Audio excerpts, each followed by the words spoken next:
Hello everyone. स्वागत है आप सबका आज की न्यूज़पेपर एनालिसिस में। इस चैनल पे मैं महिमा मिश्रा आप सबके लिए इम्पॉर्टेंट न्यूज़ क्लिपिंग्स लेके आती हूँ ताकि आपका फोकस इम्पॉर्टेंट न्यूज़ पे रहे। Indian Express, PIB and important current affairs, आपके prelims, GS papers and interview point of view से मैं यहाँ पे आपको कवर करवाती हूँ। लेक्चर से रिलेटेड जो वैल्यू एडिशन की पीडीएफ होंगी एंड जो क्वेश्चंस होंगे प्रीलिम्स एंड मेंस की, मैं वो दे दूंगी टेलीग्राम चैनल पे। लिंक मैं डिस्क्रिप्शन बॉक्स में शेयर कर दूंगी। ठीक है, आज से स्टार्ट करते हैं। ये पहले मोटिवेशनल कोट से, our greatest weakness lies in giving up, यानी कि हम गिव अप कर देंगे, हम हार जाएंगे तो वही हमारी सबसे बड़ी कमज़ोरी होगी। The most certain way to succeed is always to try just one more time, यानी कि सक्सेस किसे मिलती है जो एक और बार ट्राई करता है। राइट, आपको गिव अप नहीं करना है, आपको चलते जाना है। ठीक है, सक्सेस मिल जाती है, बोला गया है थॉमस एडिसन के द्वारा। प्रेजेंट करती हूँ मैं महिमा मिश्रा आज का Indian express analysis. First important news देखते हैं, इंपॉर्टेंट है प्रीलिम्स के लिए। Scientist discover a giant predator that lived on earth before dinosaurs। Dinosaur के पहले भी एक जायंट के फॉसिल्स डिस्कवर किए गए हैं। कहाँ पे? साउथ अमेरिका में। ठीक है, साउथ अमेरिका में वो रहा करता था वो dinosaur. This ancient beast named Pampaphoneus, ठीक है, आपको ये इसका साइंटिफिक नेम याद रखना है। रहा करता था 265 million years ago. was the largest and most ferocious meat eater of its era। ठीक है, मीट ईटर था उस टाइम का 265 मिलियन ईयर्स पहले। रिसेंट एक स्टडी पब्लिश करी गई है कहाँ पे? Zoological journal of Linnaean society. आपके लिए इसमें से इम्पॉर्टेंट क्या है जानना ज़रूरी है, पैम्पाफोनस क्या है, राइट, कहाँ मिला है और कौन सी एक मतलब जर्नल में ये स्टडी पब्लिश की गई है, ये वाला थोड़ा सा इम्पॉर्टेंट है।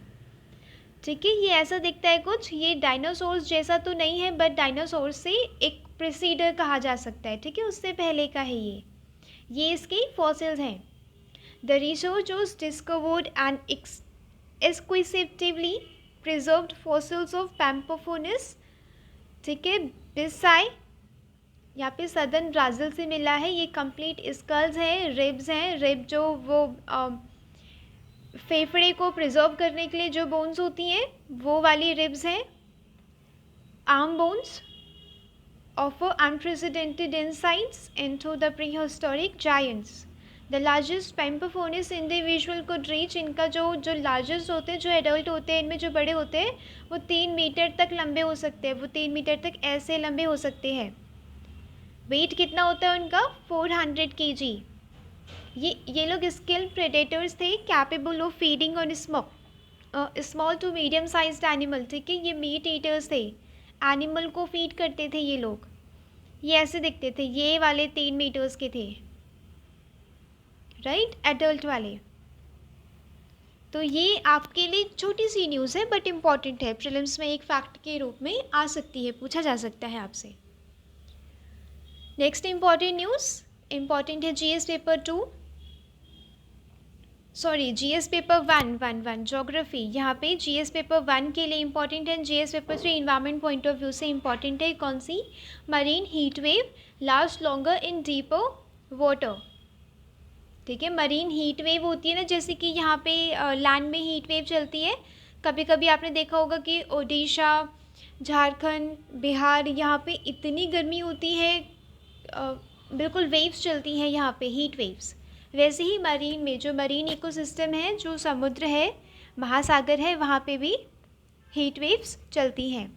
स्टडी में क्या मिला है कि डीपर वाटर, जो गहरा पानी है ना, वहाँ पे ज़्यादा देर तक, ज़्यादा दिनों तक टिकती है मरीन हीट वेव और थ्रेट करती है सेंसिटिव स्पीशीज़ को, जैसे कि कोरल्स।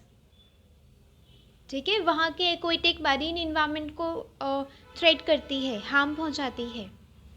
मंडे को ये स्टडी की गई। Oceans have observed 90% of excess heat produced by carbon pollution from activity since the dawn of the industrial age. जैसे जैसे इंडस्ट्रियल एज आगे बढ़ा है, टेम्परेचर बढ़ता जा रहा है, टेम्परेचर बढ़ता जा रहा है तो समुद्र को भी इफेक्ट कर रहा है वो, right. Marine heat wave episodes of abnormally high water temperature. Abnormally means कुछ दिनों के लिए बहुत ही हाई वहाँ पे एबनॉर्मल तरीके से, अनयूजुअल तरीके से हाई वाटर टेम्परेचर देखा जाता है. अब ये बहुत फ्रीक्वेंट एंड इंटेंस होते जा रहे हैं. ये वाले कीवर्ड्स आप नोट करेंगे, ठीक है, जब आप मरीन हीट वेव पे लिखेंगे कि अब ये फ्रीक्वेंट एंड इंटेंस है. This can have a particularly severe impact on species that cannot migrate to escape intolerably warm water. जो लोग माइग्रेट नहीं कर सकते बेचारे, उन पे क्या करेंगे, उनको ये मरीन हीट वेव हार्म करेगा ज़्यादा. जैसे कि ग्रेट बैरियर रीफ है, coral great barrier reef Australia के आसपास, kelp forest of southern Australia and north eastern Pacific. यहाँ पे ये काफ़ी सेंसिटिव इकोसिस्टम्स हैं, यहाँ पे हार्म करेंगी marine heat wave. Marine heat wave are prolonged period of enormously high sea surface temperature. These events are linked to coral bleaching, seagrasses destruction, loss of kelp forest affecting the fisheries sector. अब fisheries sector यहाँ पे effect हो रहा है तो economy भी effect होगी. जो कोस्टल एरियाज होते हैं, कोस्टल एरियाज़ क्या होते हैं, वो डिपेंडेंट होते हैं फ़िश पे, राइट. इनकी इकोनॉमी जो कोस्टल जो आइलैंड कंट्रीज़ है ना, इन पे थोड़ा ज़्यादा फ़र्क पड़ता है क्योंकि आइलैंड्स आसपास का ज़्यादातर कोस्टल एरिया और ये लोग फिशेस पे डिपेंडेंट रहते हैं, ठीक है. कोरल ब्लीचिंग हो सकती है. कोरल ब्लीचिंग में क्या होता है, जो उसके ऊपर ज़ूज़ैंथली होती है, राइट, जो ग्रीन कलर की होती है, जो अलग अलग डिफरेंट कलर्स की होती है, वो ख़त्म हो जाती है, वो मर जाती है. तो कोरल जो वाइट कलर्स के होते हैं ना, सिर्फ वही रह जाते हैं क्योंकि जो ज़ूज़ैंथली होती है इनके ऊपर से ये हट जाती है, ये मर जाती है, ख़त्म हो जाती है, तो सिर्फ बचते हैं ये कोरल्स. इसे कहते हैं कोरल ब्लीचिंग. कोरल ब्लीचिंग का मतलब है कोरल्स सफ़ेद हो जाना. The most important drivers of marine heat wave including ocean temperature which can build up areas of warm water. ठीक है, जो वार्म करंट होती है, वार्म ओशन करंट होती है, वो ये एक फैक्टर है कि एक एरिया से दूसरे एरिया में जो करंट्स बह रही हैं वो अपने साथ हीट लेके बह रही हैं, ठीक है. ये एक बड़े लार्जर इकोसिस्टम, मरीन इकोसिस्टम को नुकसान पहुंचा सकती है. winds can enhance or suppress the warming in a marine heat wave. जैसे कि अल नीनो हो गया. अल नीनो पता है, यानी कि वो जो कोल्ड वाटर जो नीचे से आने वाला था, यानी कि जो पेरू कोस्ट और इधर हो गया ऑस्ट्रेलिया, ये वाला हो गया ऑस्ट्रेलिया, ये वाला हो गया पेरू कोस्ट. यानी कि जब यहाँ से विंड्स चलती हैं, यहाँ से कोल्ड वाटर ऊपर आता है, वार्म वाटर इस तरफ आ जाता है और कोल्ड वाटर मतलब ऊपर आता है, राइट. अब वो अल नीनो है तो ये वाली विंड्स ज़्यादा इंटेंसिटी से नहीं चलेंगी, कोल्ड वाटर ऊपर नहीं आ पाएगा, इसीलिए यहाँ पे हीट वेव की ज़्यादा चांसेस रहते हैं.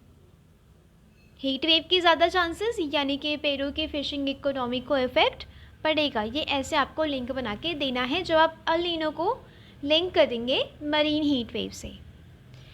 इफ़ेक्ट इकोसिस्टम, ठीक है, इकोसिस्टम का स्ट्रक्चर ये इफ़ेक्ट करते हैं. मास मोर्टालिटी होती है, ठीक है, जो मरीन स्पीशीज़ होती हैं उनकी मोर्टालिटी, मर जाते हैं वो हीट से. Change habitat ranges of certain species such as the spiny sea urchin of southern eastern Australia which has been expanding southward into Tasmania and expense of kelp forest. यानी कि जो उनकी एक पर्टिकुलर रेंज थी, रहने की जो रेंज थी, अब वहाँ पे अगर हीट इन्वायरमेंट होगा तो ये क्या करेंगी, थोड़ी थोड़ी स्पीशीज़ माइग्रेट कर पाएंगी, माइग्रेट करेंगी दूसरे इन्वायरमेंट में. दूसरा इन्वायरमेंट पता नहीं उनके लिए फेवरेबल होगा कि नहीं, राइट. तो इनकी मोर्टेलिटी के ज़्यादा चांसेस रहेंगे. ये ऐसे आपको लिंक करना है. इकोनॉमिक लॉस वही फिशिंग एंड वो मतलब जो फिशरीज़ एंड एक्वा कल्चर को फ़र्क पड़ता है, मरीन इकोसिस्टम को फ़र्क पड़ता है, तो फूड प्रोडक्ट्स भी नहीं हो पाते क्योंकि मर जाते हैं सारे एनिमल्स एंड प्लांट्स पहले से ही, तो यहाँ की इकोनॉमी में भी लॉस होता है।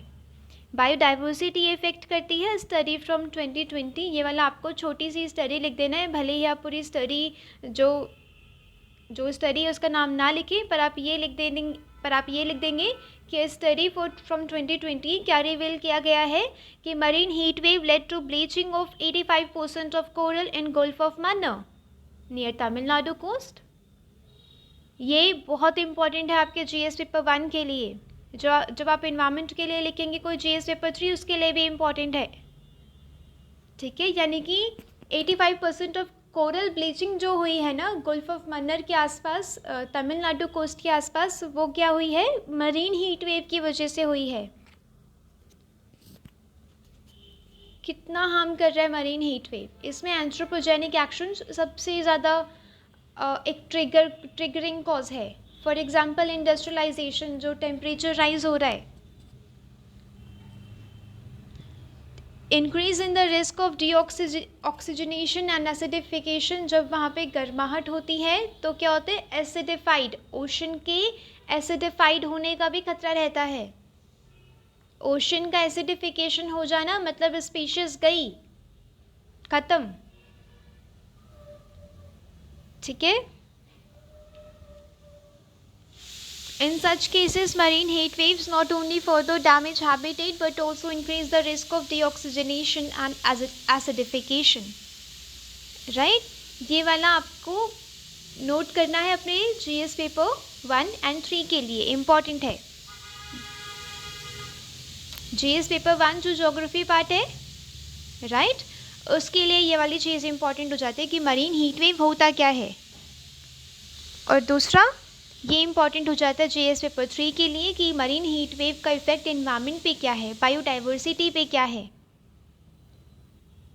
राइट। ये चीज़ें आपको लिखनी होती हैं, इंपॉर्टेंट है। नेक्स्ट न्यूज़ जीएस पेपर 2 के लिए एंड 1 के लिए। 1 में क्या होगा, वुमेन एम्पावरमेंट, 1 में वुमेन एम्पावरमेंट होगी एंड 2 में क्या होगा, reservation of women in legislative bodies, ठीक है। अभी तक क्या था कि सिर्फ पंचायती राज इंस्टीट्यूशन में उनका रिजर्वेशन था, राइट, म्यूनिसिपैलिटीज़ में उनका रिजर्वेशन था, बट अब 33% एक रिजर्वेशन बिल लाया गया है जो प्रोबेबली 2029 से इफेक्ट में आएगा, ठीक है। यहाँ पे इम्पॉर्टेंट हो जाता है वुमेन का रिजर्वेशन बिल, यहाँ पे कितना इम्पॉर्टेंट है, ठीक है। वुमेन का पार्टिसिपेट करना पॉलिटिकल अफेयर्स में एमपी एमएलएस के रूप में कितना इम्पॉर्टेंट है, वो यहाँ पे चीज़ इम्पॉर्टेंट हो जाती है। दे एडेड इट, मतलब ये लोग कह रहे हैं कि 2024 से तो लागू नहीं होगा, ठीक है। ये जब डिलिमिटेशन कमीशन जब डिलिमिट करेगी बाउंड्रीज़ को, कॉन्स्टिट्यूएंसीज़ को, तब लागू होगा, यानी कि 2026 में वो डिलिमिट करेगी और 2029 से ये लागू होगा। यहाँ पे इम्पॉर्टेंट हो जाता है women representation bill. Women representation bill proposes to 33% of seats in Lok Sabha and state legislative assemblies for women, ठीक है। Reserved seats may be allotted by rotation to different constituencies in the state or union territory. ये 15 साल तक ऐसे रहेगा, उसके बाद review किया जाएगा। इसकी नीड क्या है, ग्लोबल जेंडर गैप के आधार पे हम क्या कह सकते हैं, 2022 ये कहा जा सकता है कि इंडिया की रैंक क्या मिली है, 48th out of 146 political empowerment, in political empowerment. Rank देख रहे हैं आप इंडिया की, मतलब हम विश्व गुरु बनने की चाहत रखते हैं, ग्लोबल लीडर बनने की चाहत हम रखते हैं, but women are not participating in political sphere, right. ये वाला आपको पॉइंट लिखना है। The various surveys do indicate that women representatives from Panchayati Raj institutions have worked commendably in the development and overall wellbeing of society, यानी कि PRI में जो women का पार्टिसिपेशन रहा है ना, उनके कंट्रीब्यूशन डेवलपमेंट से ही देखा जा सकता है कि उन्होंने कितने अच्छे से पार्टिसिपेट किया है विलेज के डेवलपमेंट में, लोकल लेवल के डेवलपमेंट में वुमेन का कितना पार्टिसिपेशन रहा है। एट प्रेजेंट क्रिटिक्स आप दिखाएंगे कि इसकी ज़रूरत क्यों है। At present only about 14.4% of the members of Indian parliamentarians are women, यानी कि ओनली 14.4%।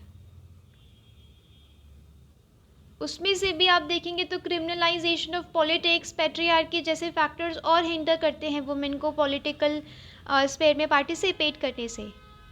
ग्लास सीलिंग है वहाँ पे भी, मेल डोमिनेशन है। ठीक है, मेल चाहते हैं कि वुमेन अगर पार्टी में रहे तो कार्यकर्ता के रूप में रहे, लीडरशिप की पोजीशन में ना जाए। ये वाली फैक्टर्स जो ये हिंड्रेंसेस है ना, इसे रोका जा सकता है रिजर्वेशन के द्वारा। इसीलिए 33% रिजर्वेशन की बात यहाँ पे कही जा रही है। India has a fewer percentage of women in the lower house. Neighbour से भी कम है, नेपाल, पाकिस्तान जैसी कंट्रीज से भी कम है हमारे उसमें वुमेन। श्रीलंका एंड बांग्लादेश। इसीलिए हमें ये बिल्कुल नीड ऑफ द आवर है कि हम फोकस करें वुमेन के पार्टिसिपेशन पे, उनके पॉलिटिकल स्फेयर में। नेक्स्ट इंपॉर्टेंट न्यूज़, ये इंपॉर्टेंट है प्रीलिम्स के लिए। Faith can to affect choice of life partners.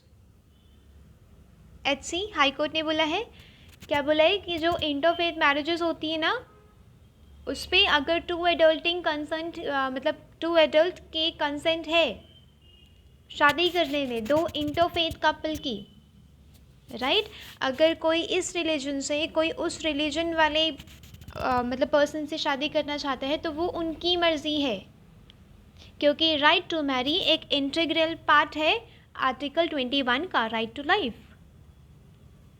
ठीक है, ये वाला क्वेश्चन आया था, आई थिंक 2019 के प्रीलिम्स में आया था ये वाला क्वेश्चन कि राइट टू मैरी कौन से आर्टिकल के अंदर है। आंसर था आर्टिकल 21। ठीक है, ये वाला इंपॉर्टेंट हो जाता है आप सबके मतलब आप सबके लिए प्रीलिम्स के लिए इंपॉर्टेंट हो जाता है, राइट। नेक्स्ट इंपॉर्टेंट न्यूज़ देखते हैं, इंपॉर्टेंट है GS पेपर 3 के लिए। यहाँ पे डिजिटल इंडिया, डिजिटाइजेशन की बात कही जा रही है। ऑथर ने बोला कि जैसे UPI ने फ़र्क किया है ना काफ़ी, वैसे PM वानी भी करेगा। ठीक है, PM वानी जो एक्सेस दिए जा रहे थे वाईफाई के, राइट, ये न्यूज़ में काफ़ी था उस टाइम। देखते हैं इसमें क्या है। The digital India programme had 3 main vision areas. कौन कौन से? Connectivity, software and services on demand and digital empowerment of citizens. Ubiquitous digital connectivity चाहिए। यूबिक्विटस मतलब कहीं पे भी रहे, अनटच्ड एरियाज़ को भी हमें डिजिटल कनेक्टिविटी देनी है। ठीक है, तभी डिजिटल इंडिया हमारा सफल हो पाएगा। Enabling policies like net neutrality, focus on building digital public infrastructure, particularly digital IDs, UPI have further contributed to the digital India vision। ठीक है, जो UPI होगी, डिजिटल ID हो गई, डायरेक्ट बेनिफिट ट्रांसफ़र हो गया, आप ये सब लिखेंगे जब आप डिजिटल इंडिया या फिर डिजिटाइजेशन की बात करते हैं। डिजिटल ट्रांजेक्शन में मैसिव इंक्रीज हुआ है, ये ट्रिगर हुआ है due to covid pandemic. Covid के दौरान ये ट्रिगर हुआ है। The gap between demand and affordable supply still remains quite wide, यानी कि डिमांड बढ़ती जा रही है, अफोर्डेबल सप्लाई नहीं है। इंटरनेट आज भी बहुत महंगे हैं, राइट, अफोर्डेबल सप्लाई नहीं है, डिमांड बढ़ती जा रही है। इसकी गैप को हमें टैकल करना है। Specially poor house hold and rural India में तो इंटरनेट एक्सेस आज भी नहीं है, right. The idea was successfully piloted, thus submitted, यानी कि ये डिपार्टमेंट ऑफ टेलीकॉम का ये आइडिया था कि वाईफाई एक्सेस नेटवर्क इंटरफेस बनाया जाए, जिसे कहेंगे PM वानी। ठीक है,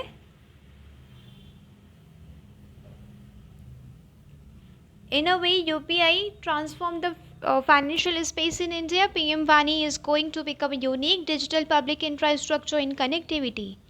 यानी कि अगर आसपास के जो पब्लिक एरियाज़ हैं आप वहाँ पे क्या देंगे, हॉटस्पॉट देंगे तो आसपास के हाउस होल्ड्स को भी मिलेगा, ठीक है, फ्री का एक्सेस मिलेगा. इसमें क्या होता है, डिजिटल कनेक्टिविटी बढ़ रही है काफ़ी. जो बच्चे कोविड के टाइम पे जो बच्चे नहीं पढ़ पा रहे थे बिकॉज इंटरनेट कनेक्टिविटी नहीं थी, राइट, तो उसमें क्या है, उन बच्चों को ये फ़ायदा करेगा. जो महिलाएं स्कूल नहीं जा पा रही हैं या फिर कॉलेजेस नहीं जा पा रही हैं, राइट, वो फ़ोन वगैरह से पढ़ाई कर सकती हैं. इंटरनेट एक्सेस उनके लिए भी बहुत इम्पॉर्टेंट है.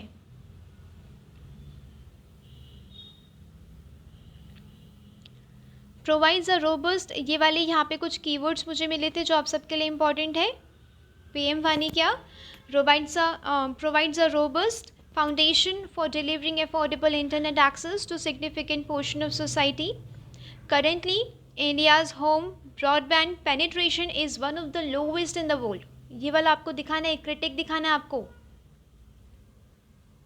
ठीक है. अभी जो इंडिया का होम का ब्रॉडबैंड मतलब पेनिट्रेशन है ना, वो कितना सोसाइटी में जा सकता है, अभी सबसे ज़्यादा लोवेस्ट है. PM वानी प्रेजेंट्स अ गोल्डन अपॉर्चुनिटी, यानी कि जो इंटरनेट हाई स्पीड हम अनलिमिटेड डाटा को क्या करें एक्सेलरेट मतलब करके उसे पेनिट्रेट करें सोसाइटी में.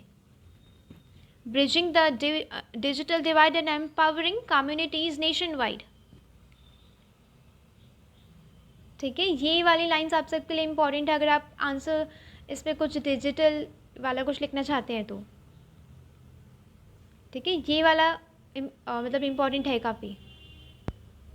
PM वानी needs to be promoted by all stakeholders, यानी कि जितने भी स्टेक होल्डर्स हैं, लाइक कंज्यूमर्स हो गए, सिविल सोसाइटी हो गई, टेलीकॉम कंपनीज हो गई, गवर्नमेंट हो गई,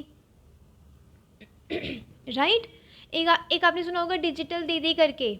डिजिटल दीदी में क्या हो रहा है, यानी कि इंटरनेट को कैसे यूज़ करना है ना, ये गांव गांव जाके घर घर जाके क्या दीदियाँ बता रही थी. डिजिटल दीदी को अपॉइंट किया जा रहा था.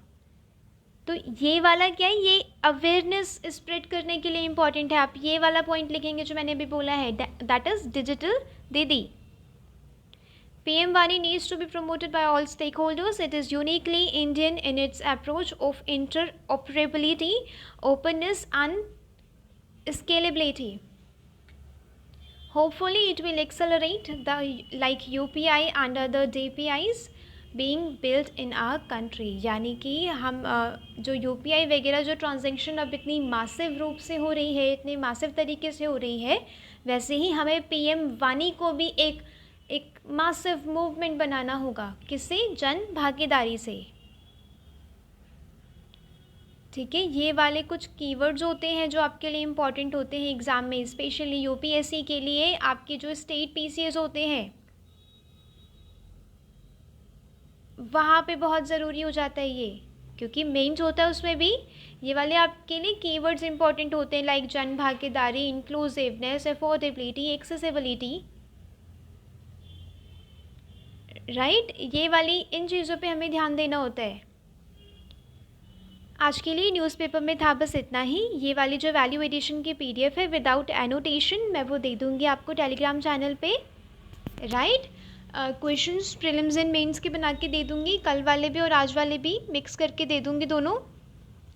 कल वाले नहीं दे पाई थी मैं तो, और लिंक मैं इसकी डिस्क्रिप्शन बॉक्स में डाल दूँगी. तो मिलते हैं कल.